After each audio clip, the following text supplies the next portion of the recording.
In trauma-based mind control, trauma is used to hack into the mind and body's defense systems in order to train a person's behavior. This is accomplished in 3 steps. In step 1, the victim's identity is destroyed. This is achieved by depriving the victim of their basic needs and inflicting pain upon them until they become exhausted, confused, and disoriented. In this state, they no longer trust themselves and become receptive to guidance from an outside authority. Step 2, through a strict system of rewards and punishments, the victim is imprinted with a new identity. The new identity is trained to self-isolate by having it denounce everything associated with the previous identity. And finally, with step 3, through the continued use of trauma, the rebuilding of the victim's new self is crafted and maintained however the mind controller chooses. For this to work, the subject must remain oblivious to the fact that they are being trained.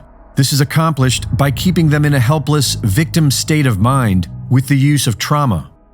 The entire method requires regular ritualistic abuse to keep the target in the victim state.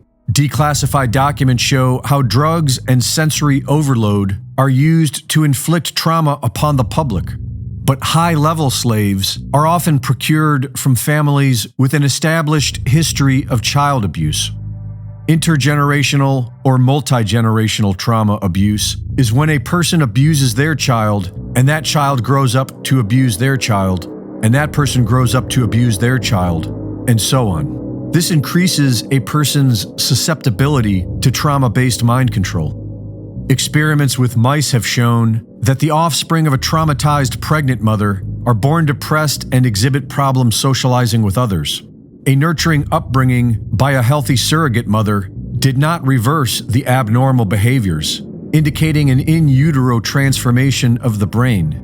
And bioinformatic analysis revealed long-lasting alterations in the DNA. This is why the CIA is known for targeting children from families of multi-generational child abuse. They are easier to mind control. This is why world leaders are all from the same bloodlines. This brutal technique has been used and understood for centuries, and if a group of people vying for power wanted a loyal army of soldiers, the easiest way would be by breeding them. And the evidence shows that this is how our society was created. From the middle of the 19th century and well into the next, hundreds of thousands of orphans were distributed and sold in the United States, and millions worldwide.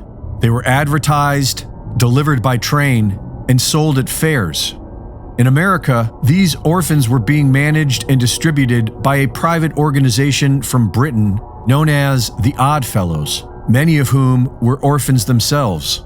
The Ancient Order of Odd Fellows is an international fraternity whose members, such as Albert Pike and several U.S. presidents during the orphan train years, were often members of Freemasonic lodges as well. With their first official lodge in the United States established in 1819, the Odd Fellows are officially committed to educating orphans, but they seem to have been procuring them and breeding them as well. The Odd Fellows' first female chapter, the Daughters of Rebecca, was founded right before the orphan trains began, and a depiction of their work shows hints of mass breeding and surrogate motherhood.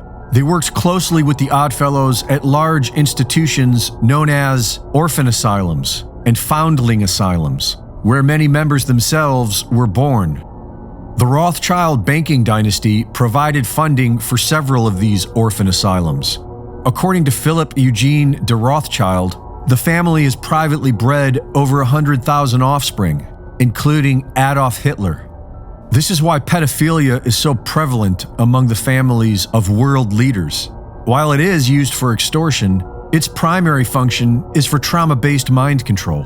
Because to the mind controller, trauma equals transformation, and there is nothing more traumatizing to a person than pedophilia. If you had 1 million mind control slaves placed in positions of power, then you could control entire nations, but only if the masses were also kept in a relative state of trauma. Greg Reese reporting.